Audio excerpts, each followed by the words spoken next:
اعوذ باللہ من الشیطان الرجیم بسم اللہ الرحمن الرحیم. My dear respected student, Assalamu alaikum again. Now we are in chapter number 5 and the lecture number 2. Negotiable credit instrument کیا ہوتے ہیں؟ ایسے تمام کاغذی آلات، پیپر ڈاکومنٹری ڈیوائسز جن کو ہم ادھار لین دین میں استعمال میں لے کر آتے ہیں. اس کے ذریعے رقومات کا تبادلہ ہوتا ہے، رقومات ٹرانسفر کی جاتی ہیں اور کریڈٹ ٹرانزیکشن کو پرفارم کیا جائے. یہ نیگوشیبل کریڈٹ انسٹرومنٹس کہلاتے ہیں. ٹھیک ہے، ان کی ڈیفینیشن ورڈ ٹو ورڈ میں نے ہر چیز آپ کو اس سے پہلے لیکچر میں آپ کے حوالے کی، اور اس کے ساتھ ساتھ یہ بھی ڈسکس کیا کہ ٹائپس آف کریڈٹ کیا ہے. تو ہم نے پے رول کریڈٹ کے بارے میں بتایا، اوپن بک کریڈٹ کے بارے میں بتایا، اور ڈاکومنٹری کریڈٹ کے بارے میں آپ سے بات کی. اور ڈاکومنٹری کریڈٹ ہی ہمارا ایکچوئل موضوع ہے.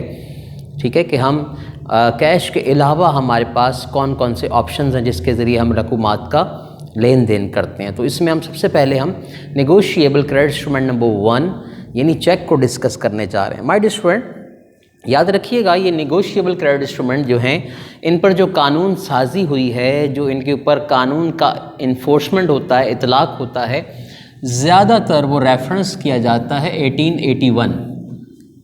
ٹھیک ہے، negotiable credit instrument, negotiable credit instrument act 1881. یعنی یہ اس دور کی بات ہو رہی ہے جب یہاں ہندوستان پر برٹش انڈیا کا کیا تھا، رول تھا. یہ برطانوی سامراج یا برطانوی عہد کی بات ہے، جب متحدہ ہندوستان جو ہے، جس کو ہم آج پاکستان اور وہ حصہ جو ہے انڈیا کہلاتا ہے، اس پورے خطے پر انگریزوں کی کیا تھی، حکومت تھی. تو اس زمانے میں بہت ساری چیزوں پر قانون سازی ہوئی، لائک پارٹنرشپ ایکٹ بھی اس زمانے کا بنا ہے. اسی طرح سے نیگوشیبل کریڈٹ انسٹرومنٹ ایکٹ 1881 جو ہے، اسی سے اس کو جو ہم کوٹ کیے دیتے ہیں. صحیح ہے، تو یہ بھی بعض اوقات ایگزام میں پوچھا جاتا ہے. تو ہم نے سب سے پہلے انتخاب کیا جناب کس کا، نیگوشیبل کریڈٹ انسٹرومنٹ نمبر 1.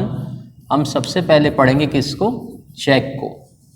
تو بڑا سمپلی چیک کیا ہے، وہ ڈاکومنٹ جس کے ذریعے آپ اپنے اکاؤنٹ میں رکھی ہوئی رقم کو وڈرا کرواتے ہیں. آپ کے پاس کوئی بھی بینک ہے، اے بی سی کوئی بھی بینک ہو سکتا ہے، اس میں آپ کا اکاؤنٹ ہے، وہاں آپ کی رقم رکھی ہوئی ہے، اور آپ کو رقم واپس چاہیے، تو بینک آپ کو پہلے سے ہی آپ کو چیک بک ایشو کر دیتا ہے. اس چیک بک پر آپ اپنی اماؤنٹ لکھیں، اپنے سائن کریں، ڈیٹ وغیرہ ڈالیں، اور وہ جا کر پیش کریں، وہ آپ کو آپ کی رقم واپس کر دیں گے. ٹھیک ہے، تو یہ ڈاکومنٹ جس کو آپ وڈرا کرنے کے لیے رقم استعمال کر رہے ہیں، that is called what, check. تو چیک کی ایک پراپر ڈیفینیشن ہے، لیکن بہت سادہ لفظوں میں ہم کہہ سکتے ہیں a document used to withdraw money from the bank is called a check. Check وہ ڈاکومنٹ ہے، وہ ریٹن پروف ہے جس کے ذریعے آپ بینک میں اپنی رکھی ہوئی رقم کا مطالبہ کرتے ہیں. ٹھیک ہے، وجہ یہ ہے کہ آپ جب اورل کسی سے بات کریں گے، جا کر کہیں گے یار میں نے آپ کے پاس 1 لاکھ روپے جو رکھوائے اس میں سے 20,000 مجھے واپس کر دیں، تو وہ کیسے آپ کو دے گا؟ کیونکہ اس کے پاس صرف آپ کا پیسہ تو نہیں ہے، اس کے پاس ہزاروں لوگوں کے اکاؤنٹس کھلے ہوئے ہیں، تو اس لیے پرابلم ہو جاتی ہے. لہٰذا وہ چاہتا ہے کہ جب آپ چیک بنا رہے ہیں تو آپ کے پاس بھی ایک ثبوت ہونا چاہیے کہ میں ان 1 لاکھ میں سے 20,000 آج وڈرا کرا رہا ہوں، اور بینک کے پاس بھی ہے کہ اب مسٹر یاسر اتنے پیسے ہم سے لے جا چکے ہیں. رائٹ، وہ آپ کے ڈاکومنٹ کے پروف کے اندر آپ کے ریکارڈ میں چلا جائے گا. ٹھیک ہے، تو مائی ڈیئر اسٹوڈنٹ، اس لیے اسے ہم کہتے ہیں کہ یہ نیسسری چیز ہے کہ آپ بینک سے کسی بھی جب ڈیل کو کر رہے ہوتے ہیں چیک کی خاص طور پر، تو آپ کو چیک کو لکھ کر اسے دینا پڑے گا ڈاکومنٹری پروف کی صورت میں. رائٹ، تو اسے ہم کیا کہتے ہیں، چیک کہتے ہیں. بعض اوقات، اچھا یہ بھی بتا دوں، بعض اوقات چیک جو ہوتا ہے وہ رقم ڈپازٹ کرنے کے لیے بھی استعمال کیا جاتا ہے. ٹھیک ہے، بعض اوقات آپ کو پیسے ملیں گے، کسی نے آپ کو 10 لاکھ روپے دینے ہیں، اس نے چیک بنا کر دے دیا ہے، وہ آپ اپنے اکاؤنٹ میں ڈپازٹ کروا سکتے ہو. چیک ڈپازٹ بھی ہو جاتا ہے بعض اوقات. ٹھیک ہے، لیکن یہ ٹرانسفر کیس کہلاتا ہے، جو ہم آگے چل کے آپ کو سمجھا دیں گے. تو یہاں دیکھیے گا مائی ڈیئر اسٹوڈنٹ، چیک کے نمایاں چیزیں کیا ہیں، نمایاں فیچرز کیا ہیں. What are the essential features of a cheque, اور سیلینٹ فیچرز، اس کی نمایاں خصوصیات کیا ہیں. تو ایک شارٹ کویسچن آ سکتا ہے. ٹھیک ہے، اور اسی پر اگر اور شارٹ کی طرف جائیں تو ایم سی کیوز بن جاتے ہیں. پہلی چیز کیا ہے، cheque is must be an order.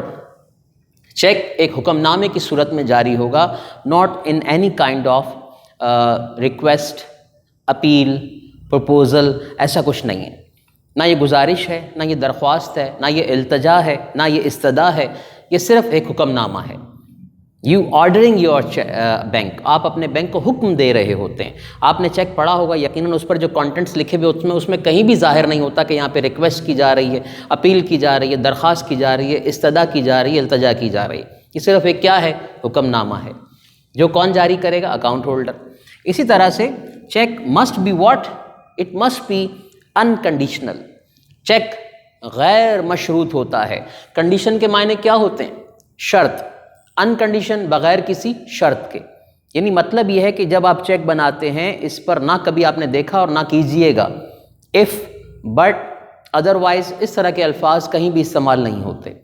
اگر، مگر، ٹھیک ہے، تب تک، جب تک، اگر، ورنہ، ایسے کچھ الفاظ استعمال نہیں ہوتے. اور اگر ان چیزوں کی آپ خلاف ورزی کرتے ہیں تو یہ چیک کی ڈیفینیشن ختم ہو جائے گی.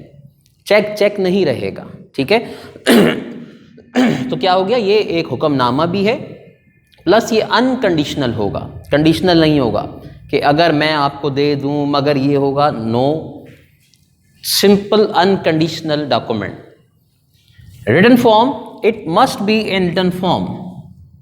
Not you are demanding your amount on not on oral basis. You are not allowed.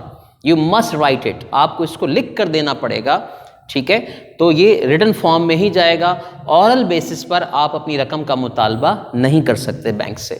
As well as it duly signed by the account holder. Account holder کے اس پر دستخط ہونے کیا ہیں؟ ضروری ہیں. اور اگر وہ دستخط صحیح نہ ہوئے، یعنی وہ دستخط جو آپ نے اکاؤنٹ اوپننگ فارم پر کیے تھے، یاد آیا آپ کو جب اکاؤنٹ اوپننگ آپ نے کی تھی، فارم بھرا تھا، تو اس میں جو اسپیسیمن کا سگنیچر کا پورشن تھا، جو سائن آپ نے کیے ہیں وہی سائن بینک کو دوبارہ چاہیے ہوں گے. آپ 10 مرتبہ بینک کے پاس جائیں دن میں، بینک ہر مرتبہ تمام کانٹینٹس کو چیک کرے گا اور آپ کے سگنیچر کو ویریفائی کرے گا کہ کیا یہ وہی سگنیچر ہیں جو پہلے یہ لاسٹ ٹائم اپنے فارم میں کر چکے ہیں. اور اگر اس میں کوئی بہت بڑا ڈفرینس ہوا تو چیک میں بھی ڈس آنرڈ، چیک ڈس آنر ہو جاتا ہے. تو اس لیے آپ کا سائن ہونا کیا ہے؟ ضروری ہے. اگلی بات کیا ہے my dear friend? Check always ڈران on a specified bank. Check ہمیشہ کسی بینک کے نام پر ہی جاری ہوتا ہے. ظاہر ہے آپ کا جہاں پر آپ کا اکاؤنٹ ہوگا، چاہے اے بی سی بینک ہے یا ایکس وائی زیڈ بینک ہے، اسی کے نام پر آپ اس کو جاری کریں گے. Plus it is always payable on demand. ایک بات کا اور خاص خیال رہے، چیک ہمیشہ عند الطلب قابل ادائیگی ہے. عند الطلب، طلب کیے جانے پر. یعنی یہاں پر کہیں میں نے مینشن نہیں کیا کہ آن ٹائم پیبل ہے. یعنی آپ یہ نہیں کہہ سکتے کہ 10 دن بعد یہ رقم فلاں کو ادا کر دیں، 20 دن بعد یہ رقم آپ سے لوں گا. نو، جب آپ چیک پیش کرتے ہیں تبھی یہ پیبل ہو جاتا ہے. Always payable on demand. Bank سے آپ ڈیمانڈ کرتے ہیں سر میری پیمنٹ دے دیں، تو عند الطلب ادائیگی ہے. اس میں ٹائم فریم مینشن نہیں ہوتا. ٹھیک ہے. ڈیٹ مینشن کرنی ضروری ہے لیکن یہ نہیں ہو سکتا جیسے بل آف ایکسچینج میں ہم لکھتے ہیں 3 مہینے بعد یہ رقم اس کو دے دیں، 2 مہینے بعد یہ رقم اس کو دے دیں. پرومیزنگ نوٹ میں لکھتے ہیں 10 دن بعد میں آپ کو رقم دے دوں گا. ایسا نہیں ہے. It not mentioning the particular sense of time frame, right? Just payable on demand. Plus amount should be express in both the forms. آپ کو رقم ورڈز میں بھی لکھنی ہوتی ہے اور نمبرز میں بھی. آپ نے فرض کریں 5,000 روپے کیش کروانے ہیں یا وڈرا کروانے ہیں، تو آپ کیسے لکھیں گے؟ 5,000 اونلی. اب آپ کہیں گے سر روپیز نہیں لکھا، تو یہاں پر اسٹارٹ میں انہوں نے روپیز لکھا ہوا ہوتا ہے تو میں دوبارہ رپیٹ نہیں کرنا ہے. ایکچوئل یہ فارم ہے تو کیا لکھا ہے؟ روپیز لکھا ہے. آپ کے آگے لکھیں 5,000 اونلی، فنش. پلس 5,000 اس طرح بھی لکھنا پڑتا ہے، یہ اماؤنٹ ان نمبر ہے. اس بات کا خاص خیال رہے. اب چھوٹی سی بات اور یہاں وضاحت کر دوں پریکٹیکل لائف کے لحاظ سے. اگر آپ 5,000 لکھ رہے ہو تو کوشش کریں کہ آپ اس کو جو ہے اچھی فارم میں لکھیں، اس طرح سے ایکچوئل فارم میں. تو یہ دونوں طرف ڈیش لگانے کا یا از ایکول کا سائن لگانے کا مطلب ہوتا ہے یہاں سے بھی کوئی آپ اس میں ایڈیشن نہیں کر سکتے، نہ یہاں سے کوئی چیز چینج کر سکتے ہیں. ٹھیک ہے. یہ احتیاطی تدابیر ہوتی ہیں، کہنا چاہیے پریکاشنز ہوتی ہیں کہ چیک بناتے ہوئے کن چیزوں کا خاص خیال رکھا جائے. مثلا آپ 2 لاکھ روپے لکھ رہے ہیں اور بیرر چیک ہے، کسی کو دینا ہے، تو وہ اماؤنٹ چینج کر سکتا ہے اگر آپ اس کو اس طرح کر دو. یہاں سے بھی انسیکیور ہے، یہاں سے بھی انسیکیور ہے، تو طریقہ کار یہ ہو سکتا ہے آپ اس کو اس طرح کر دیجئے، اس طرح کر دیں. ذرا سی بھی اس میں کوئی چیز ایڈ ہوگی تو وہ شو ہو جائے گی کہ اوور رائٹنگ ہوئی بھی ہے. تو اس لیے you should write the amount in both the form in words and in numbers. Last segment ہمارے پاس کیا ہے کہ کون اس کا ریسیور ہے، to whom the amount is to be paid, کس کو رقم جانی ہے، کون اس کا رائٹ فل آنر ہے. ٹھیک ہے، تو مائی اسٹوڈنٹ پیڈ ٹو کا مطلب کیا ہے، کس کو رقم دینی ہے بینک نے، یا اس کا ایکچوئل ریسیور کون ہو سکتا ہے. تو ریسیور میں بھی ان 3 فارمس، 3 طرح کے ریسیور ہو سکتے ہیں جناب علی. پہلا تو میں خود ہوں، اگر میرا اکاؤنٹ ہے یا آپ کا اکاؤنٹ ہے تو آپ اکاؤنٹ ہولڈر ہیں، آپ اپنی رقم خود ودڈرا کروا سکتے ہیں. ٹھیک ہے، اسپیسیفک پرسن اگر ہے تو you should mention his or ہر نیم. اگر آپ کسی اور کو رقم دے رہے ہیں تو اس کا نام لکھ دیجئے. ٹھیک ہے، اس کا نام مینشن کر دیں، خواہ وہ جینڈر وائز میل ہے یا کوئی فیمیل ہے، اس کو ہائی لائٹ کر دیں، اس کو رقم ادا ہو جائے گی. تو یہ کیا ہوگا، پیڈ ٹو اٹ سیلف، یعنی مائی سیلف اور سیلف، میں خود ہوں، یا میرے حکم پر کوئی نامنی ہے، نامزد کردہ شخص ہے.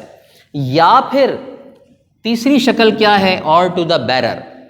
مارشن بیرر کون ہے، اگر آپ نے رقم کسی شخص کو دینی ہے اور اس کا آپ نام مینشن نہیں کر رہے تو پھر وہ چیک کیا ہو جائے گا، بیرر ہو جائے گا. مطلب کیا ہوگا، چیک پر کسی شخصیت کا نام درج نہیں ہے، صرف رقم کی ادائیگی کا کہا جا رہا ہے. تو مطلب یہ ہوا کہ جس شخص کے ہاتھ میں وہ چیک ہے وہ جا کر کیش کروا سکتا ہے.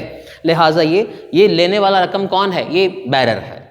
بیرر وہ شخص ہوتا ہے جس کے ہاتھ میں چیک ہے یا کوئی بھی ڈاکومنٹ ہوتا ہے، وہ ہمارا کہلاتا ہے حامل حاضہ.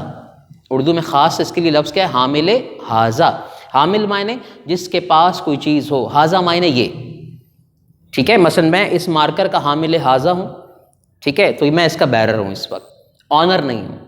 ٹھیک ہے، آنر اس کا SSAT ہے، لیکن مجھے انہوں نے استعمال کے لیے دیا، لہٰذا میں اس مارکر کا کیا ہوا، بیرر ہو گیا. تو جس کے پاس وہ چیک ہے وہ اسے کیش کروا لے گا. تو مائی اسٹوڈنٹ، اگر اکاؤنٹ ہولڈر نے دستخط کر کے رقم لکھ دی ہے اور لینے والے کا نام نہیں لکھا تو یہ بیرر ہے. بیرر ہو سکتا ہے کوئی بھی شخص ہو، لیکن بیرر چیک بنانا رسکی ہوتا ہے. اس لیے بہتر ہوتا ہے کہ آپ کسی شخص کے نام اس کو لکھیں، اور اگر بیرر ہی بنانا ہے تو اماؤنٹ کم سے کم لکھیں، تاکہ خدا نخواستہ اگر کوئی دھوکہ یا فراڈ ہوتا ہے تو اس میں آپ کا نقصان کم سے کم ہو.